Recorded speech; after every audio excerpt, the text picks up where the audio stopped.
سلامونه او نیکې هیلې هیلهمند یم چې جوړ او روغ به یاست. دغه ورځ کې بیا ګنګوسې دي چې پاکستان غواړي په افغانستان کې بیا یو بله جګړه جوړه کړي او دا جګړه یو منطقوي جګړه سي تر څو تاجکستان، ازبکستان او ترکمنستان د بل خوا ایران دغه ټول هیوادونه کې دا ځل اور هغه خواته هم هغه لمحې لاړ سي. نن په دغه ویډیو کې تاسو ته وایم چې هیا د دې امکان شته چې داسې یو بله خونړۍ جګړه په افغانستان کې پیل سي او پاکستان د دې جګړې څخه بیا ګټې واخلي او بیا د غربي هیوادو پروژې په د دې هاجر پوز په مټ باندې عملي کیږي که نه. زه پر موضوع باندې خبرې کوم، تر اضافي خبرې تېرېږو. د دې لپاره چې تاسو په موضوع باندې پوه سئ، په نقشې باندې ځو. د نقشې باندې زه دا موضوع تاسو ته تشریح کوم چې څه ده. د تاریخ په اوږدو کې دا کومې جګړې چې په افغانستان کې سوي دي او کومې جګړې چې پخوا هم په افغانستان کې سوي وي، دغه ټوله یو جیوپولیټیک ستونزو له امله سوې ده. هغه دا ده چې که دلته انګریزان راغلي وه، که دلته سکندر راغلی و، که دلته مثلا مغول راغلی و، که دلته پخوا نور جنګیالي د پیړیو مخکې راغلي دي، دلته جنګونه کړي دي او بیا هم سر خوړلی دی او تللی دي، او که بیا روسیه هم په افغانستان باندې یرغل کړی دی او راغلی دی او برته تللی دی، او د هغه سره بیا وروسته دا ناټو او امریکا چې راغلی په افغانستان کې دلته جګړې وکړې او برته ولاړې. دغه ټوله کیسې چې دي په یو جیوپولیټیک موضوع باندې څرخي چې د افغانستان دغه موقعیت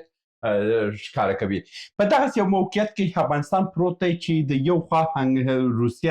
روسیه د دغه ټولو لارو څخه دی په دې غوښتنه کې دی تر څو سمندر ته هم ځان ورسوي او دغه سیمه د دغه سیمې امنیت خپل په لاس کې ونیسي. تر دې ځایه چې دا خوا ایران چې د ایران هم د اوس هم د روسانو تر کنټرول لاندې دی، مګر د افغانستان او دلته پاکستان دا منطقه چې د روسیې تر کنټرول لاندې نه ده او دوی تل دا کوشش کوي چې د دغه هم خپل امنیتي دروازه د دې ځای څخه لرې کړي او دلته یې راوړي چې د کراچي اوبو ته ځان ورسوي او دغه یو دروازه سي تر څو دوی لپاره هم ترانسپورتي، هم سیاسي او هم تجارتي، اقتصادي د هر لوري څخه یو امن احساس پیدا سي. مګر دلته پاکستان چې دی جوړ د دغه لپاره دی تر څو په آسیا کې همدغه شوم هدف پلي کړي او دا بدبختي روانه وساتي. اوس په دغه ورځ کې بیا حوازه ده چې پاکستان غواړي چې په افغانستان کې یو بله جګړه جوړه کړي. د دغه جګړې دپاره پاکستان د 2021 کال څخه چې دغه جمهوریت سقوط شوی دی او طالبان راغلي دي، بیا تر 2000 د سبا ورځ کې 2016 کال کېږي، تر 2016 کال پورې همدغه پاکستان په همدغه لټه کې دی چې تر څو په افغانستان کې یو بله خلا پیدا کړي او بیا یو کورنۍ جګړه په افغانستان کې وسي تر څو یو قوم د بل قوم سره هم ښه دی. او د دغه لپاره ګوره افغانستان انټرنیشنل په نامه باندې شیطاني رسنۍ جوړه کړې، د آمو دی کاغه د نظار شورا دا د لنډغرو ورځپاڼې دي لکه هشت صوب دی او همدا ډول ماندګار په نامه باندې ډېر نور ورځپاڼې دي چې روزانه همدغه تفرقه اندازي او همدغه د قومونو په منځ کې بېلوالی جوړوي تر څو وسې کړی یو خلا جوړه کړي او د دغه خلا څخه په ګټه اخیستو سره په افغانستان کې یو جګړه شروع کړي. اوس د پاکستان اصلي ستونزه څه ده چې د دومره سره د میډیایي مارکیټینګ چې د نظار شورا او د نورو لنډغرو دپاره هم کوي، مګر بیا هم په افغانستان کې دوی نسي کولی حد اقل یو کلی د طالبان څخه ونیسي او یو پوسته ونیسي. ستونزه حاصل کې دا ده چې د ډیورنډ فرضي کرښه چې دغه سیمه کې چې دی دغه ټوله سیمه دلته په دې منطقو کې دا ټوله پښتانه په دې سیمه کې پراته دي او دلته پاکستان چې څومره هم کوششونه کوي چې د یو لارې څخه دوی وسې کړی دغه خپل نظامي تجهیزات د مسعود تورستي کورنۍ ته واستوي یا پخوا نور پخواني لنډغرو ته واستوي. د دغه لنډغرو دپاره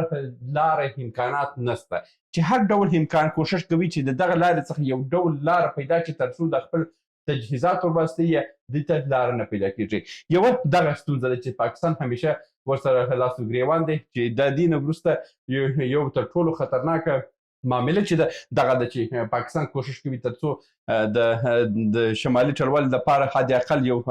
تجهیزات ورواستوي چې هلته جګړه شروع کړي، خو د تجهیزاتو د استولو لپاره دوی امکانات نه لري او لارې هم نه لري چې دا یو تر ټولو همده موضوع ده. د بل خوا ګوره که راسو پخواني جګړو ته چې په افغانستان کې پخواني جګړې وي، که هغه د روسانو په وړاندې جګړه شروع شوه او امریکایانو تمویل کړه. په هغه وخت کې کیسه ډیره فرق درلوده. دا په پخواني ویډیو کې هم تاسو ته ویلي وه. په هغه وخت کې ګوره چین چې وی چین د روسي سره مخالف و، د شوروي اتحاد سره مخالف و او هغه بالکل په دښمنۍ کې وي او هلته خپل سرحدي سیمو کې د چین سره د روسیې او د چین په منځ کې جنجالونه وه او د هغه جنجالو پر اساس باندې چینایان د روسانو څخه ډېر خوابدي وه او هېڅ یې نه غوښتل چې ورسره یووالی پیدا کړي. د بل لوري هم د امریکایانو ډېرې پروژې چین ته راغلی او چینایانو اقتصادي حالت خراب و او امریکایانو دلته خپل پروژې ورکړې، میلیاردونه او تریلیون په اندازه باندې ډالر راغله او د دغه ډالرو دپاره چینایانو نه غوښتل چې دلته د امریکایانو په دغه وخت کې دوی ځان څخه خوابدي کړي او د روس خوا ونیسي. نو لوی قدرت چې چین و په سیمه کې، چین د روسیې پر خوا باندې ولاړو او دا و چې چین د امریکا پر خوا ولاړو او د روسیې ضد و. دې خوا ته که راسو ایران تاسو وګورئ چې اخوندي نظام چې هم کله راغی، د اخوندي نظام اصلي د خمیني چې ویه، خمیني خپله د فرانسې څخه راغی او چې کله هم د خپلې جګړې مخ ته وړله دی په فرانسې کې ناست او د هغه غربي هیوادو څخه د خپل ټوله کیسه یې مخ ته وړله. همدا اوس هم چې دا جګړه دوی کوي یې بیخي یو ډراماټیک جګړه ښکاري او ډېر خلک هم په دې پوهېږي چې دا هم د هغو خلکو دی او دا څه دی. نو په هغه وخت کې ایرانیان هم په غیر مستقیم ډول باندې د امریکا سره لیوالتیا یې درلودل او د امریکایانو څخه دغه پروژې ترلاسه کړ چې د روسانو پر ضد باندې باید جګړه ترسره سي تر څو شوروي اتحاد و کمونیستي افکار په سیمه او په نړۍ کې ختم سي، چې دا کمونیستي افکار په سیمه کې او په نړۍ کې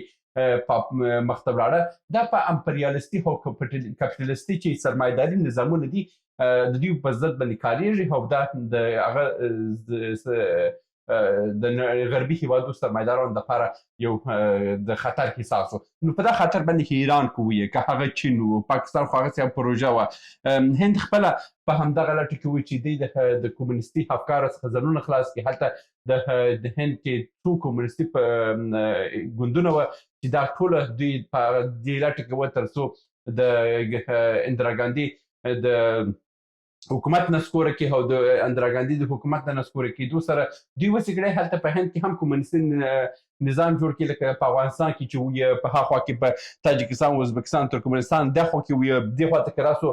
سوریې کې هغه وخت کې کمونیستي نظام و، لیبیا کې و، لبنان کې وي. نو افریقایي هیوادونو کې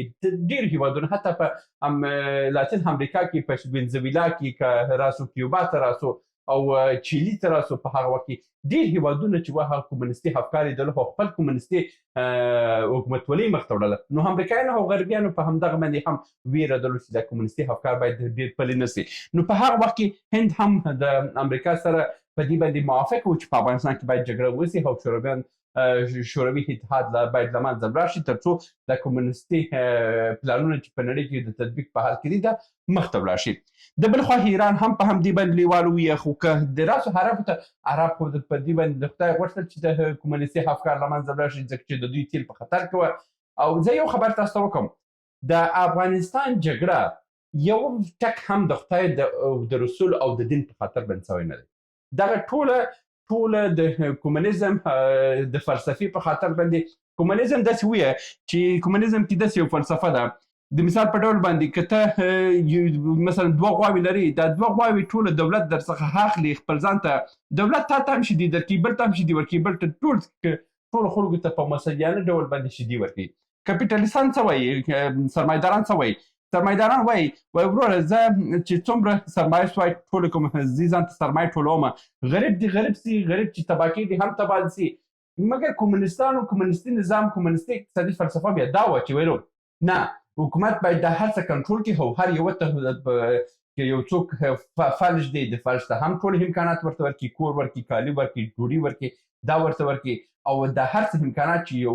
سرمایه هر یوه ته رسېږي ټول ته په مساویانه ډول باندې به رسېږي. او مګر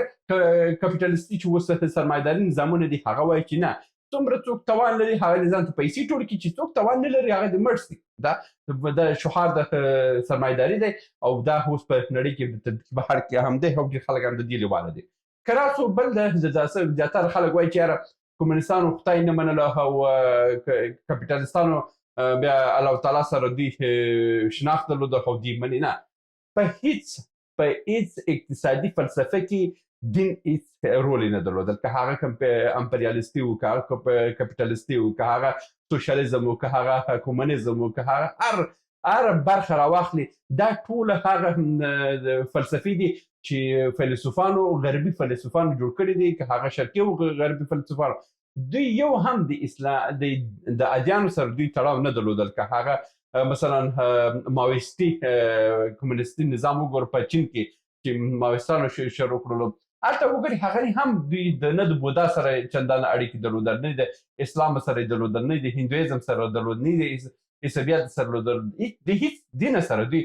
کوم تړاو نه درلودل. او دغه ټوله فلسفې هم چې جوړ شوي دي دوی د یو اقتصادي او د روانو چارو د ستونزې پر مټ باندې جوړ شوي دي، په دې کې هیڅ دین رول نه درلودل او هیڅ هم فلسفه چې هیڅ د اقتصادي فلسفه چې د خلکو لخوا جوړ شوي دي په هغه کې دین هیڅ رول نه لري، که هغه کمونیست که هغه شو. نو په دغه خاطر باندې تاسو وویل چې دغه افکار چې زموږ په ذهن کې ثبت شوي دي چې یاره کمونیست چې دی هغه خدای نه مني او امپریالیست چې دی دا به خدای مني، نه، بس هغه اقتصادي فلسفه ده، دغه ټولې اقتصادي فلسفې په دین باندې هیڅ تړاو نه لري. نو که راسو په داسې موضوع باندې اوس برته موضوع تر راسه راټول شو، نو عرب هم په هغه وخت کې د افغانستان جګړې لیواله وه، ایران هم لیواله وه، ترکیه خو د دوی غړې وه، هند هم لیواله وه، پاکستان د دوی سره وه او چین هم لیواله وه. دغه ټولو خپل مرستې کوله تر څو په افغانستان کې جګړه ګرم وساتل شي او د دوی سره د جګړې میدان سوړ نه سي. د خپل عربانو خرماوي هغه تاسو ته معلومه وه چې د ایرانو خواته دلته شمس آباد او دلته د پېښور خواته د شمشتو کمپو کوم کسان چې په دې کمپو کې وه دوی ته ښه معلومه وه چې خرماوي د عربو څخه رسېدله، بوره وړې مړې د هر څه رسېدله، نو دوی عربو هم دلته کومک کوله. یعنې په نړیواله سطحه باندې یو لوی پلان پر دې باندې جوړ شوی و تر څو په افغانستان کې جګړه روانه وساتل شي. مګر اوس د کیسې فرق یې کړی، کیسه داسې فرق یې کړی دی چې هغه پخوانی چین چې د افغانستان جګړې ته پکول او غوښتل چې د شوروي اتحاد له منځه ولاړ شي، اوس هماغه چین بیا په نه غواړي چې دلته په افغانستان کې جګړه شروع شي، هغه هم د روسي سره همغږی دی. هغه هند چې پخوا یې ویل چې په افغانستان کې باید جګړه شروع شي او کمونیزم له منځه ولاړ شي، اوس هماغه هند نه غواړي چې په افغانستان کې جګړه شروع شي. هغه ایران چې پخوا یې د جګړې ورته لمن وهله او جګړې ګرمه ساتل، هغه هم اوس نه غواړي. مګر دلته اوس عربان چې دي، عربان هم هغه پخوانۍ لیوالتیا نه لري د امریکا سره. اوس عربان خپله د بریکس سره یو ځای کېږي، عربان خپله اوس د روسیې سره خپل انډیوالي جوړوي، خپل هغه عربستان چې ډالر د پترو ډالر په نامه باندې او ډالر په نړیواله سطحه باندې یو مارکیټ جوړ کړلو، اوس هماغه عربستان خپل تیل په د چین په ین باندې خرڅېږي. اوس هغه پخوانی داسې فکر ورسره نشته چې باید امریکا ورسره وساتي. نو په دغسې یو حالت کې اوس چې نړۍ ټوله هغه پخوانی دریځ نه لري، یوازې د پاکستان هاجر پوځ سره که دا څه ووسي، نو د پاکستان هاجر پوځ کولی شي چې دا جګړه ځان سره مخ ته یوسي په افغانستان کې او دا جګړه ګرمه وساتل شي؟ په هېڅ ډول یې نشي کولی. یو خو دا دی چې د پاکستان اقتصاد دومره پر تباهي روان دی، دومره پر تباهي روان دی چې هر ورځ کې امکان د دې شته چې دوی هغه خپل اټوم بم هم خرڅ کړي، یا شاید اوس هم خرڅ کړي چې شاید هم د پسې خرڅ کړي، او دوی هر شیبه امکان شته چې د خپل د په پاکستان کې چې هر وسله شته د ټوله خرڅ کړي او ټانکونه هم خرڅ کړي او د هر څه امکانات شته، ځکه چې د دوی اقتصاد دومره بدبختي ته رسېدلی، دومره بدبختي ته رسېدلی چې نور د پاکستان د درېدو امکانات په نړۍ کې هیڅ نسته، یعنې صفر دی، د صفر هم کمتره دی، ځکه چې صفر خو دا دی چې نه پور ولري او نه هم په چا باندې غرض ولري. مګر پاکستان باندې خو میلیاردونه دي، دی خو تر صفر هم په صفر کې هم نه دی. د ټرمپ خبره ویلو یو وخت کې زه حدودا 900 میلیونه ډالر زه پوروړی وم، ولې ورځ کې مې یو کس ته ویلو مالو چې دا خیرات خور چې خیرات ټولوي دا ویني، ویل دا خو ډېر بد ژوند دی. ویل ما ورته ویل چې د دې ژوند زما تر ژوند ډېر ښه دی. ولې؟ ویل دی اوس 900 میلیونه ډالر لري مګر زه یې نه لرم. ویل دی خو هېڅ نه لري. ول چې که ده هېڅ نه لري زه خو 900 میلیونه پوره وړی یم. نو اوس هم پاکستان چې دی حدودا 200 میلیارده ډالر ته د دوی پور رسېدلی دی، خو د دې نه وروسته یوازې د هغه سودونه که دی نور پور وانخلي د هغه سود دی د ده ملا ماتېږي. نو اوس د دې خبر سره راټول کومه او دغه ورځ کې چې دا بحثونه پر دې باندې کېږي چې پاکستان بیا غواړي او پاکستان بیا غواړي داعش راپورته کړي، پاکستان غواړي دا وکړي دا وکړي، هغه پخوانی انرژي د پاکستان سره نشته، هغه پخوانی قدرت د پاکستان سره نشته، هغه پخوانی زور چې پخوا پاکستان درلودل هغه زور اوس نشته. که اوس لاړ شي بیخي بالکل پاکستان ته لاړ شي، پاکستان هغه پخوانی پاکستان نه دی چې د دوی د خپلواکۍ 14 د اګست چې د 14 اګست چې زیاتره په پېښور کې دا په 14 اګست باندې مشهور دی، دغه د دوی 14 اګست هم چې ورته وګورې اوس هغه پخوانی 14 اګست نه دی چې هر یو خپل په تختونو باندې د پاکستان بیرغونه واله. اوس اته هغه کوم پښتانه چې په هغه ځای کې دي، بلوچستان خو د سره په هغه 14 اګست نه مني، هغه خو چې ما خو چې کله هم په کوټه کې ومه هلته یعنې د 14 اګست په ورځ باندې ټولو دیوالو باندې لیکلي وو چې دا هم توره ورځ ده، دا د بلوڅو دپاره د پښتنو دپاره. او که پېښور ته رسېږي، پېښور کې هغه پخوانی پېښور نه دی چې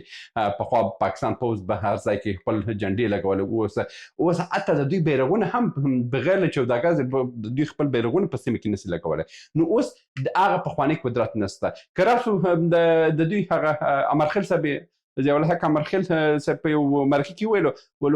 که راسو د محبوبیت د پوځ وګوره، پخوا د پوځ تصویرونه د دې د جنرالانو عکسونه په موټرانو باندې